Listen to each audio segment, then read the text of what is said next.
Will bowling on a day that feels a little bit like a Friday. And our normal Friday guest, Brent Hubbs of VolQuest on 3, joins us now. Big one right down the road between Tennessee and Vanderbilt to talk about, plus so much more. Brent, how are you? Good morning. Good morning. Happy Thanksgiving, and hope everybody is doing well. Glad to be with you guys on this Thanksgiving Eve, and I'll just get it out of the way here. Ramon, in the words of Arthur Fonzarelli, I was wrong. You can do it. You can do it. Oh, my goodness. Takes a big man, Hubbs. Takes a big man. You tweeted it publicly. You came on this radio show. Well, I know the only reason you're working today is so that you can, take a few shots at me this morning because I was wrong in your predictions last week, my friend. Hey, Hubbs, one thing you ever got to worry about is me taking shots at you. I will gladly take shots with you, okay? Whatever you want. I got white lightning at the house. I got some good bourbon. We can sip champagne if you want to. Too early in the morning to talk about that. Is it really? Is it really, Hubbs? 20 here. Yeah. Well, he's on this week, Brent. He is on Michigan, Memphis, and Syracuse, all covering. So there you go. I've got no comment based on last week's rolls. I got nothing. This is what happens when you win, baby. You become bulletproof. I love it. That's what I'm talking about. So, Brent, as you take a look at Tennessee and Vanderbilt, what stands out in this matchup? What's the X factor in this game and the area where Tennessee's got to be on their P's and Q's in order to avoid the upset? I think it's their defensive eyes. I think with all the misdirection and all the ball handling that Vanderbilt does at the quarterback position, the option game that they're playing, that they're trying to get you to slow down defensively, to play a little slower, and then they want to try to misdirect you and get your eyes in a bad spot. And I think that is a challenge for Tennessee, particularly at the linebacker position. I think the Stowers kid, Eli Stowers at tight end, is a really good player. They use him in a lot of different ways. The tight end we saw 2 weeks ago for Tennessee in Athens, Georgia, was a problem. I'm sure Vanderbilt has seen some, watch that tape and feel like they can get some things with the tight end. So I think that's key to watch on the defensive side. Offensively, I think it's just getting out of the gate, right? I mean, you don't need another scoreless first quarter. You need that offense that showed up to start the game at Georgia, and then you need the offense that finished last week to marry themselves and play football together this week in Nashville. So, but again, I think the biggest question is can Tennessee slow down and get off the field against Vanderbilt's offense that wants to eat up some clock and then take a few chances here or there? I mean, they're more explosive than people want to give them credit for. You hear option and you think ball control and limit possessions, which they want to do. But they're going to take their shots, as we saw the opening drive last week at LSU with the double move. Brent Hubbs of VolQuest with us. It's so interesting, Brent. This defense specifically has been good against running quarterbacks on design runs. At times, they have gotten burned by guys just scrambling maybe a little bit off script, a la Carson Beck a couple of weeks ago. How well do you think this Tennessee defense matches up with Diego Pavia? Because, Brent, in my opinion, maybe in past seasons, I don't think they would have matched up as well as they might this year. Well, I think that they've done, as you said, done well against design runs. I think it's the scramble stuff and the off-platform stuff. I think that, Tennessee's corners are playing well. Which helps you, from that standpoint. But I think you got to keep, your eyes have to be good. And your ends cannot get so deep and get past the quarterback that you give him a lane to squirt out in. And that's what happened with Carson Beck. We saw that last week with Skylar Locklear from UTEP. Tennessee's ends a couple of times got too far up the field and allowed him to scramble out, kind of step up and scramble out that way. So your gap integrity and your rush lanes have to be good, and you got to kind of build that box, and that's Tennessee's challenge this week. And they've been good at it at times, and then they've not so good at it at times. And they better be good at it on Saturday because, Vanderbilt wants to do all this thing structurally, and then there are times where it just becomes sandlot, and they're very comfortable because of Diego in sandlot football, and Tennessee's got to play good sandlot football in those situations. Brent Hubbs with us this morning, VolQuest on 3. Hubbs, we'll ask the question, I think, on Monday. What is the X factor in this game, man? And I think most will pick Diego Pavia, of course, of Stowers. Mine is Clark Lee. A motivated head coach, one that's trying to change his trajectory of his program and recruiting and play and respect, honestly. How do you see this between Coach Hype and Coach Clark Lee, man, going as they got respect, but he had a post-game speech where he was just livid. I ain't going to say livid, but you hear his emotions about this game. How do you view those two individuals in this matchup? Well, I think Clark Lee's done a heck of a job this year with this football team. And I think Clark Lee's a good football coach. I think he's continuing to grow and adapt and adjust. And I think his culture and his program is moving in the direction that he wants it to move in. And they've obviously had a great year when you look at upsetting Alabama. They're right there against, Texas. I think when you look at this game, Vanderbilt, they don't have anything to lose. They can let it all hang out and let it go. The pressure's on Tennessee here. Ramon, you played in a game like this, right? 07 Kentucky. That was a game to go to the SEC championship game, and it ended up being a 4 overtime victory. And you guys were double-digit favorites going into Lexington. The pressure is on Tennessee and Josh Heupel. So how do you make sure you make sure your team is ready to go, but they're not tight and they're not wound up, and you just go play football? And I think that's Josh Heupel's challenge in this game, is to keep the main thing, if you will, and just line it up and go play. Now, I think he has a couple things going for him in that regard. One, you're not scoreboard watching. You don't worry about a beauty contest. Right. You're worried about a W, because a W and you're in. It doesn't matter how it happens. If you win, you're in. That's a great selling point to the locker room. The other thing you have is you have the cautionary tale of last week.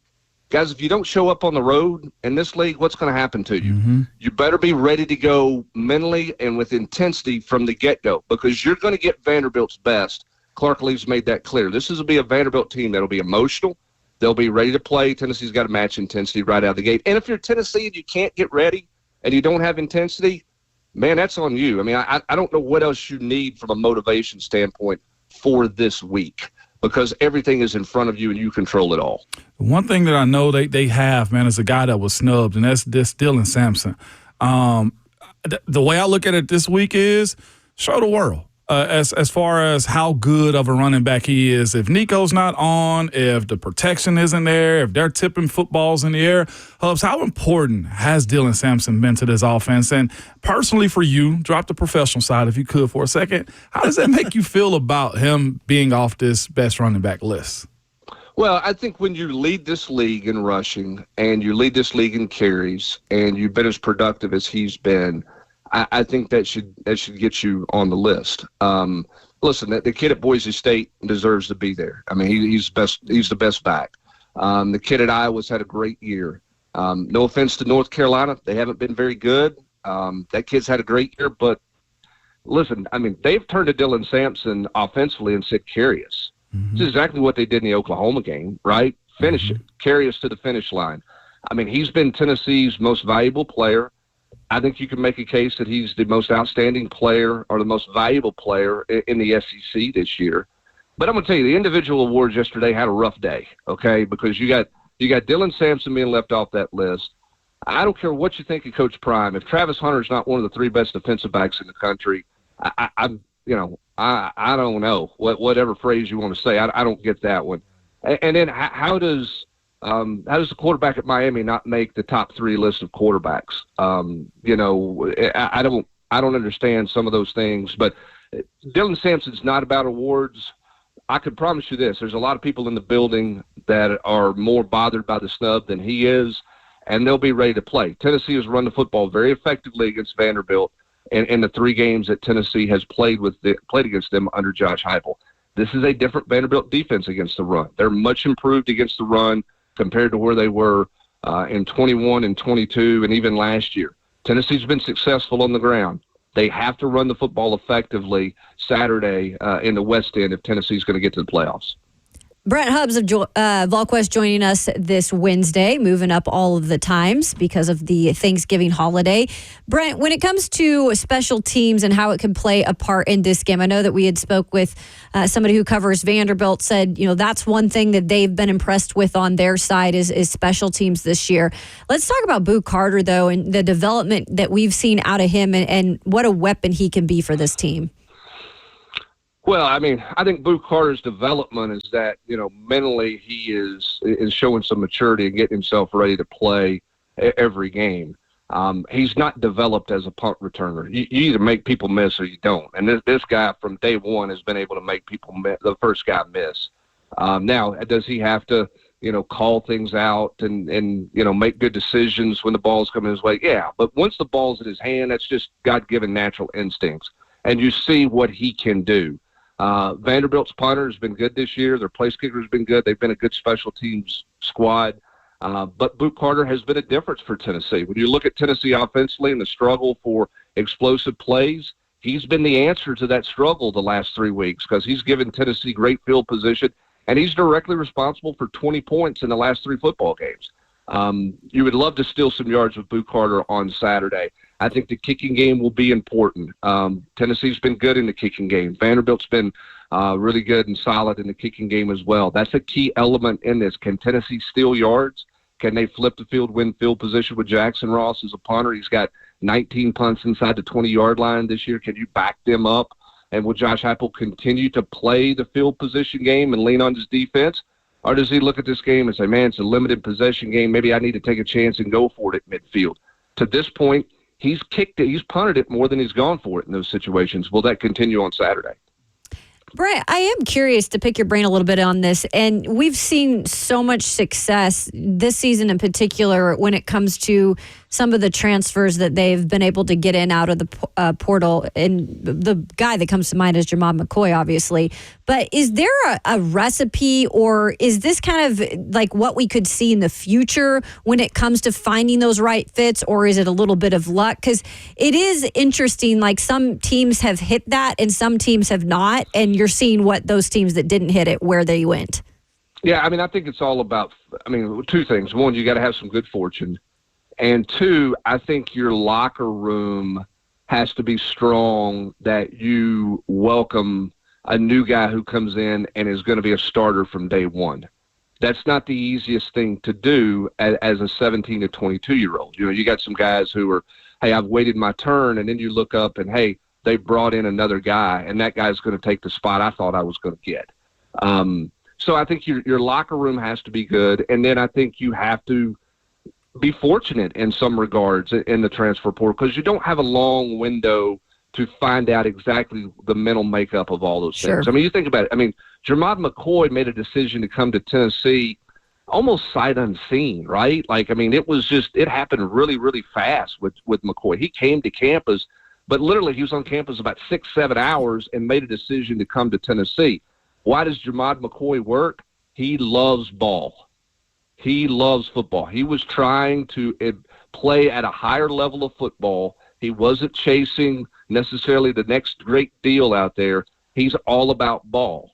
You have to find those guys where ball is the most important thing. I think for Miles Kitselman, ball's really important.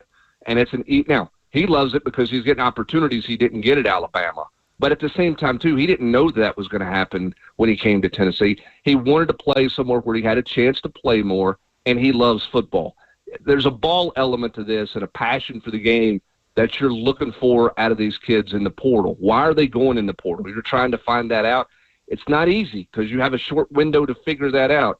If you get it right, you get help. If you get guys who don't love ball and can be locker room distractions, then you got your hands full. Tennessee's been fortunate with this transfer portal group that they brought in. Brent Hubbs of VolQuest on 3, our guests this morning on Ramon, Kayla, and Will. Brent, National Signing Day is almost upon us. Obviously, the big headline we're following is about the big recruit who was in Columbus, Ohio last weekend in left tackle David Sanders. How much has Tennessee been in conversation with him this week to try to move the needle back towards their side? And what is kind of the latest, as you know it, in terms of his recruitment? Well, they've had conversations. They've talked to him. Other guys committed in the class have talked to David, and Tennessee and has talked to David's people, and everybody surrounding Tennessee's talked to David's people. So there have been conversations. What's the latest? I think we're all waiting to see if David Sanders goes somewhere this weekend. He's not going to visit Tennessee, obviously, because it's Thanksgiving and Tennessee's in Nashville, and then it goes dead on Sunday. So no opportunity to come to Rocky Top. But the question is, does he go back to Columbus to watch the Michigan game. If he's back in Columbus, I think you have your answer. If he's not, then we'll see what that looks like. I think David Sanders and his people are going to lay low. They're going to stay quiet.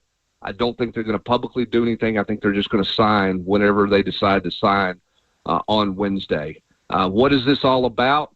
That's the million-dollar question. I don't think it's just about, hey, I'm writing down a number on a sheet of paper and sliding it across the table to you, and is this number good enough or is this number not good enough? I think there's some other things involved, language and things and all this stuff, and contract. I don't think this is just a straight money deal. I think it's the wording of some stuff, some comfortability with some stuff that everybody's trying to get on the same page with, and we'll see what happens with that. This is different because we're living in the NIL world, and so anytime this happens, everybody immediately thinks it's just about about money. But there's all kinds of factors in here, and this is a tale old as time, right? There's always been, even before NIL, guys took a late visit somewhere, and you're fighting to hang on to the finish line. That's what this is. It's just there's money involved with it, and there's a contract involved with it now that wasn't there, before NIL arrived. Fascinating. On that same side, man, we'll deal with it. It has to happen. But where is that conversation with guys like Mike Matthews and others on campus who hadn't seen the field the way you need them to? Is this just business as usual as it pertains to, hey, I'll go somewhere else and play sooner now? Well, if he chooses to, Hubs, I'm only projecting here. Sure. I think that the challenge, and again, nobody feels sorry for head football coaches, right? They're only making $8, $9, $10 million a year. But think about that. What's on their plate right now? Okay, you're playing a game. Let's just look at Tennessee. You're playing a game where if you win, you're going to the college football playoff. If you lose, it will be one of the greatest disappointments in the last, I don't know, however many years at Tennessee. Arguably, it's the biggest game Josh Heupel's ever coached in as a head coach in his coaching career. So you got that. Okay, next Wednesday's National Signing Day. Your top recruit is visiting the team that finished second back in the summer to them in Ohio State. You're trying to finish out with a couple of other kids, and like Isaiah Campbell, who's trying to decide between Tennessee and North Carolina. So you got recruiting that's going on right now. Okay, and then, oh, by the way, the transfer portal is, 2 weeks from opening, 10 days from opening, something like that, and you're trying to figure out how to manage your roster. And you do all of this while trying to make the playoffs, and then if you make the playoffs, you got to get ready for a playoff game while you're managing all this. Your CEO skills have to be really good, and your time management skills have to be good, and the people around you have to be good, because there's a lot on the college football coach's plate right now that has significant impact, real impact in the immediate standpoint and real impact on the future of your roster. We'll see what it looks like. December is going to be absolutely bananas with everything that's going on. So buckle up and hang on. Either way, it's just a black eye, not the end of the world, is what you're saying. If he flips, like, the portal is there to find something. Is this just, when you look at this guy, is bragging rights more than effectiveness of it, more than anything? You're talking about David Sanders? Yeah. Well, listen, you targeted David Sanders as your number one guy on the offensive line.